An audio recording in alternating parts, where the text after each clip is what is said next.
अस्सलाम वालेकुम फ्रेंड्स, कैसे हैं आप सब लोग। मेरा नाम है इफ्तिखार और आज की वीडियो स्पेशली हम लोगों ने जो बनाई है, जो बनाने जा रहे हैं वीडियो, उसमें हम जो क्लर्क हजरात जो नए आ रहे हैं उनको क्या दरपेश मसाइल हैं, क्या कौन कौन से मसाइल हैं, और उसके बाद जो मेन वीडियो जो हमारा फोकस होगा वो हम काजी साहब से ये पूछेंगे कि इसमें हमने जो नए क्लर्क हैं उस लोगों ने अर्निंग कैसे स्टार्ट करनी है, उनको फ़ायदा कहाँ होगा और कितना अरसा उनको लगाना चाहिए, और कौन कौन सी ऐसी बातें हैं जो नए क्लर्क हजरात ने सीखनी है। तो हमारे साथ एक सीनियर क्लर्क साहब मौजूद हैं, काजी खलील साहब, जो 8 साल लगा चुके हैं क्लर्क सीखने में, जिनका कहना है कि मैं अभी भी सीख रहा हूँ, क्योंकि ये ऐसा प्रोफेशन है जिसमें आप दिन ब दिन कोई नई चीज़ सीखते हैं। और काजी साहब, जब मैंने चैम्बर स्टार्ट किया था तो मुझे काजी साहब की आज भी वो बात याद है कि काजी साहब ने मुझे कहा था कि ये जो फील्ड है जिसमें आपने आए हैं ये एक समंदर है, तो इसमें रोज़ बरोज़ आपको कुछ नया सीखने को मिलेगा। तो 8 साल का एक्सपीरियंस है काजी साहब का, तो आज उनसे पूछेंगे, हम लोग इंटरव्यू करेंगे कि नए क्लर्क के लिए आपने क्या क्या एडवाइस देनी है उनको, और कैसे वो अपना काम स्टार्ट कर सकते हैं, अर्निंग कैसे कर सकते हैं, सीख कैसे सकते हैं, कितना टेन्योर चाहिए होगा उनको ये काम सीखने में। जी, आपने दुरुस्त फरमाया। मैं पिछले 8 साल से यहाँ पे कचहरी में काम कर रहा हूँ बतौर क्लर्क। पहले मैंने 2-3 वकीलों के साथ काम किया है। अब जो है मैं प्रॉपरली चौधरी कैसर नज़ीर सिपरा साहब के साथ होता हूँ। देखिए, कोई भी काम शुरू करने में ना आपको मुश्किलात होती है, चाहे वो आप एजुकेशन हासिल करके आते हैं तब, या कोई भी काम शुरू करते हैं। तो जब मैं कचहरी आया तो बहुत सारी मुश्किलात इसलिए हुई क्योंकि एक तो कचहरी बहुत ज़्यादा बड़ी जगह है, तो रास्ते देखना, कोर्ट्स, और आपको सबसे मेन चीज़ पता होनी चाहिए आपने जाना कहाँ पे है, आपको डायरेक्शन पता होनी चाहिए। फॉर एग्ज़ाम्पल, अब सारे ले मैन होते हैं जो बाहर से आते हैं, उन्हें नहीं पता होता कि हमने कहाँ पे जाना है। तो एक नए क्लर्क के लिए ये ज़रूरी है उसे डायरेक्शन पता हो कि उसने कोर्ट के किस एहलकार के पास जाना है। ठीक है, जिस तरह अब हम सुबह आते हैं सबसे पहले कोर्ट में हाजिरी लगाते हैं। ठीक है, अगर मुलज़म हो उसको साथ लेके जाते हैं क्योंकि हाजिरी उसकी होती है क्रिमिनल केसेस में ना। अगर सिविल में वो हमारी चल जाती है, हम पेंडिंग वगैरह करवा सकते हैं, अपनी हाजिरी नहीं लगवा सकते वहाँ पे। ठीक है, बतौर हम जो है ना क्लर्क अपनी हाजिरी करवा नहीं सकते, ये बता सकते हैं ऐसे पेंडिंग का जो है ना वकील साहब आ रहे हैं। तो उसके बाद जो हमारा कंसर्न है ना वो ज़्यादातर अलमत के साथ है। अलमत कौन होता है मैं आपको बताता हूँ। अलमत जो होता है वो एक कोर्ट का रिकॉर्ड कीपर होता है, जिसके पास वो सारी फाइलें होती हैं, सारी चीज़ें होती हैं।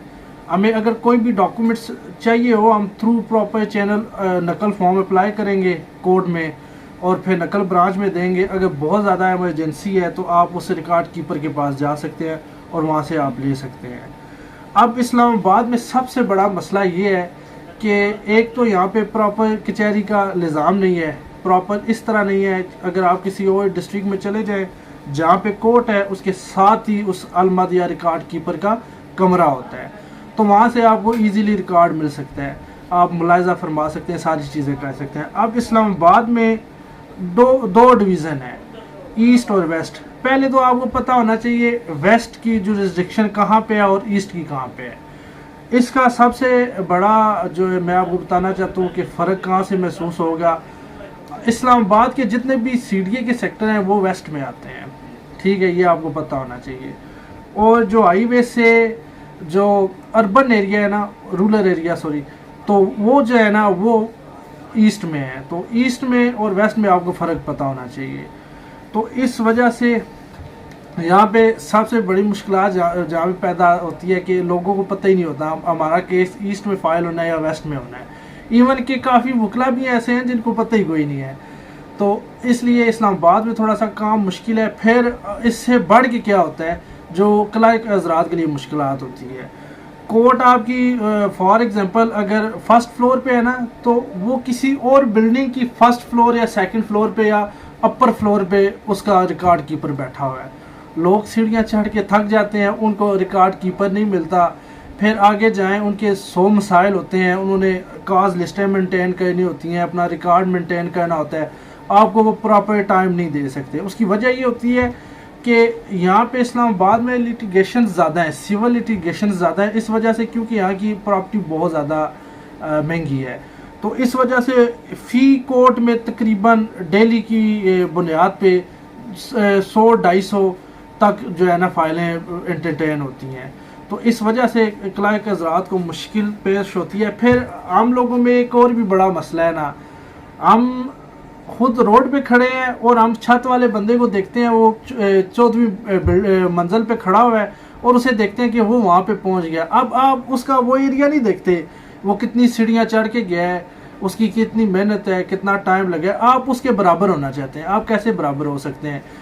जो क्लर्क हज़रात आते हैं वो पहले दिन कहते हैं कि हम सीनियर हो जाएं, वो कभी भी सीनियर नहीं हो सकते। उनको जब टाइम उनका जो पूरा होगा उसके बाद वो सीनियर होंगे। काम सीखेंगे, काम सीखना मुश्किल नहीं है, सिर्फ आपको जो है ना टाइम देना पड़ता है। कोई भी प्रोफेशन है, आप किसी भी प्रोफेशन को उठा लें, अगर आप प्रॉपरली टाइम देंगे, ईमानदारी के साथ, दयानतदारी के साथ काम करेंगे तो आप कामयाब हो जाएंगे।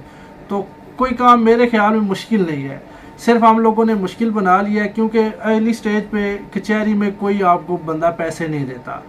अर्निंग तब होती है आपकी जब आप प्रॉपर सीख जाते हैं। आप देखें ना, फॉर एग्जांपल आपको समनिंग फिल करनी नहीं आती, ठीक है, अब मैं सिविल फाइल या क्रिमिनल फाइल की बात ही नहीं कर रहा।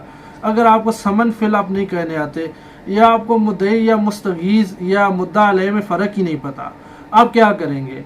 आपको अगर आपके कौंसल कहते हैं आप जाएं मुद्दा अलह की तरफ से पेंडिंग करवाएं, अब जो जूनियर बंदा होगा जिसको पता नहीं है, उसे आप पता ही नहीं है हम इसमें मुद्दा अलह कौन से हैं, क्योंकि फ्रीक ज़्यादा भी हो सकते हैं।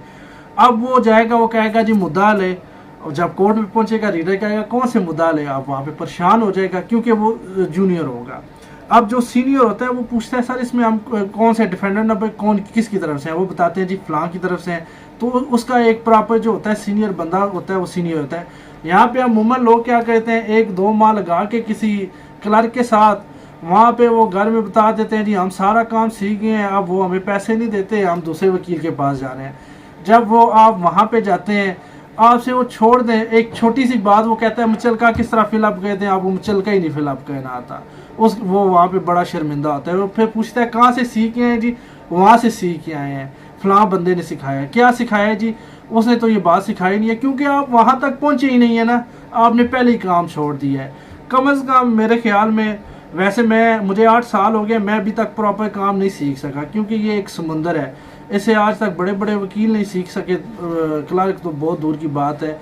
आप अगर प्रॉपरली टाइम लगाना चाहते हैं, कम अज़ कम आप अपने जहन में रखें 1 साल प्रॉपरली इस प्रोफेशन को दे दें, उसके बाद आप वो कमाएंगे जो प्राइवेट जॉब में नहीं होगा। शुक्रिया, थैंक यू।